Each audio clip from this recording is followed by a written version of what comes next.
ग्वालियर में मुख्यमंत्री डॉक्टर मोहन यादव आज हजीरा स्थित सालों से बंद पड़ी जेसी मिल का निरीक्षण करने पहुंचे। इस दौरान उनके साथ क्षेत्रीय विधायक और प्रदेश सरकार के ऊर्जा मंत्री प्रद्युम्न सिंह तोमर भी मौजूद रहे। सीएम ने इस दौरान पहले जेसी मिल के मजदूर यूनियन से मुलाकात की और इसके बाद मिल के ड्राइंग के जरिए उसका स्ट्रक्चर समझा और वहां मौजूद ग्वालियर कलेक्टर रुचिका चौहान ने बंद पड़ी जेसी मिल के देनदारी के साथ ही खाली पड़ी हुई जमीन की नीलामी के बारे में जानकारी दी। मुख्यमंत्री के जेसी मिल में पहुंचने पर बकाया भुगतान का इंतजार कर रहे मजदूरों के चेहरे पर खुशी आई और वह कहते नजर आए कि वह पहले ऐसे सीएम हैं जिन्होंने इस मिल की सुध लेते हुए मजदूरों के बकाये के बारे में सोचा है। अब आस जागती हुई दिखाई दे रही है। वहीं इस दौरान सीएम डॉक्टर मोहन यादव ने निरीक्षण कर मजदूर यूनियन से चर्चा के बाद मीडिया से बातचीत करते हुए कहा कि देश के प्रधानमंत्री नरेंद्र मोदी ने 4 पिलर बताए हैं। गरीब, महिला, युवा और किसान, इन चारों वर्ग के हितों को हम सर्वोच्च प्राथमिकता में रखते हैं। इस भावना के साथ युवाओं को रोजगार दिलाने के लिए इंडस्ट्रीज कॉन्क्लेव किए जा रहे हैं। गरीब महिलाओं और युवाओं सहित सभी को रोजगार दिलाने के लिए हमारी सरकार की प्राथमिकता है। हमारी यह भी प्राथमिकता है कि जो पुरानी इंडस्ट्रीज हैं जो किसी न किसी कारण से बंद हो गई है, उनके भुगतान से संबंधित मजदूरों के प्रकरण कोर्ट में चल रहे हैं। ऐसे में उन सभी मजदूरों के भुगतान के लिए सरकार लेवल पर निर्णय किया है कि उन्हें इस तरह रास्ते में अकेला नहीं छोड़ा जा सकता।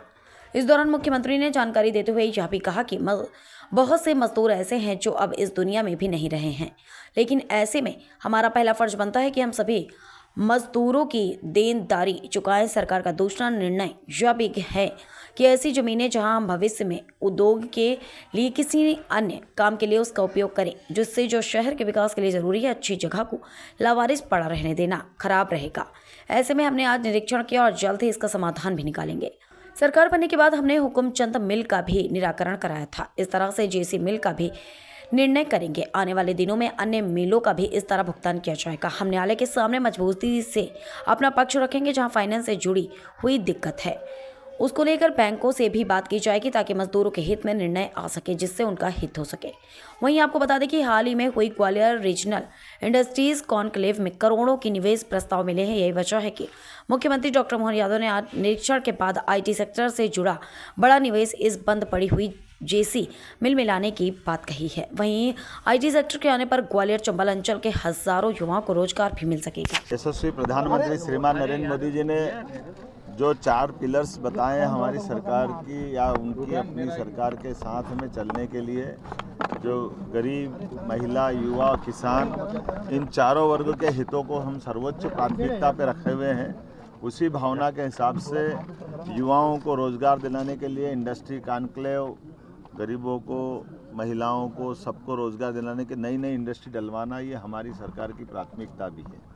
लेकिन ये भी प्राथमिकता है कि जो पुरानी इंडस्ट्रियां हमारी ऑलरेडी सरकार के समय कोई न कोई कारण से बंद हो गई, 30 साल पहले, 40 साल पहले, 25 साल पहले कोई कारण से मजदूरों के प्रकरण कोर्ट में चल रहे हैं, तो हमने निर्णय किया कि हर हालत में हर एक मजदूर का पैसे का जो उनकी देनदारी है उसको चुकाने की हमने अपने आप में सरकार के लेवल पे निर्णय किया कि ये लंबे समय तक मजदूरों को इस तरह से रास्ते में नहीं छोड़ा जा सकता है। जैसा मुझे बताया गया कि 8000 से ज़्यादा मजदूर यहाँ इस जेसी मिल के पैसे की उम्मीद में लाइन में खड़े हैं। कई मजदूर तो काल कवलित हो गए जिनने भगवान को प्यारे हो गए, लेकिन उनके परिवार के अंदर बहुत आर्थिक स्थिति खराब है। ऐसे में हमारा पहला फर्ज बनता है कि हम हर हालत में मजदूरों की देनदारी चुकाएं। दूसरा, सरकार का निर्णय है कि ऐसी ज़मीनें जहां हम भविष्य में उद्योग के लिए या किसी और काम के लिए भी लें, लेकिन शहर के विकास के लिए अत्यंत आवश्यक है। जब चारों तरफ से शहर बढ़ गया तो ऐसे में ये एक तरह से बेगौरी स्थिति में पड़ा रहना या एक तरह से लावारिस स्थिति में रखना, ये अच्छी बात नहीं है। और मुझे इस बात का संतोष है, हमने अधिकारियों को लगाया हुआ है। मेरे यहाँ मित्र, अपने हमारे भाजपा के जिलाध्यक्ष, महामंत्री, यहाँ के हमारे विधायक और मंत्री प्रद्युम्न तोमर जी और हम सब लोगों ने आकर के आज निरीक्षण भी किया है और हम निर्णय कर रहे हैं कि हर हालत में बहुत जल्दी इसका समाधान निकालेंगे। आपकी जानकारी के लिए बता दूं, मेरी सरकार बनने के तुरंत बाद हमने हुकुमचंद मिल का निराकरण इसी प्रकार से कराया था। वहाँ भी लगभग 7-8 हज़ार मजदूरों का देनदारी का प्रकरण था और माननीय प्रधानमंत्री जी के माध्यम से उसको हमने समाधान कराया था उनकी मौजूदगी में। निर्णय उसी प्रकार से करने जा रहे हैं। इसी प्रकार से हमने उज्जैन के अंदर विनोद विमल मिल के मजदूरों का पैसा दिलवाया था।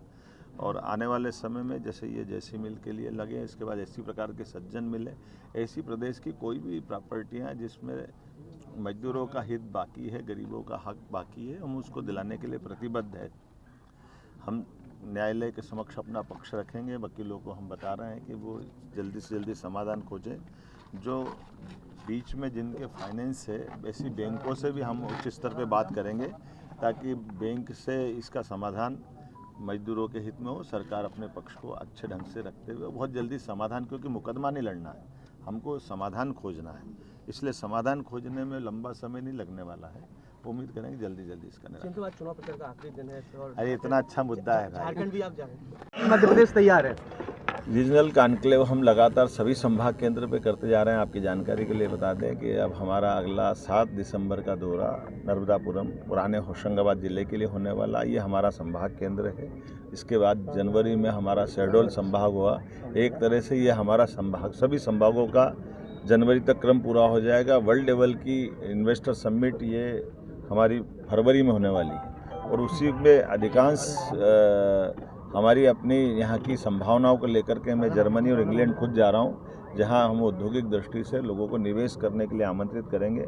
इसी महीने की 23 तारीख की रात से 1 तारीख दिसंबर तक मैं विदेश में रहने वाला हूँ और कुल मिलाकर जो सकारात्मक माहौल बना हुआ है, ये प्रदेश की बेहतरी के लिए हो, लोगों के रोजगार के लिए हो। खास करके अब जैसे इसी सेक्टर की जहाँ की बात करें, ग्वालियर में आईटी के बहुत बड़ी संभावना है और ऐसे बहुत कुशल हमारे युवा हैं जो आईटी में काम करना चाहते हैं। मजबूरी में वो ग्वालियर छोड़ते हैं, मध्य प्रदेश छोड़ते हैं, तो उनको यहाँ क्यों चांस नहीं मिलना चाहिए। इसी प्रकार से ऐसे कई उद्योग हैं जो मल्टी लेवल एक बिल्डिंग में एक छत के नीचे हो सकते हैं। तो ऐसे अलग अलग प्रयोग हम करने वाले हैं जो इस बाद में खाली वैकेंट ज़मीन रहेगी तो रोज़गार दिलाने की दिशा में बड़ा रोल हम अदा करेंगे।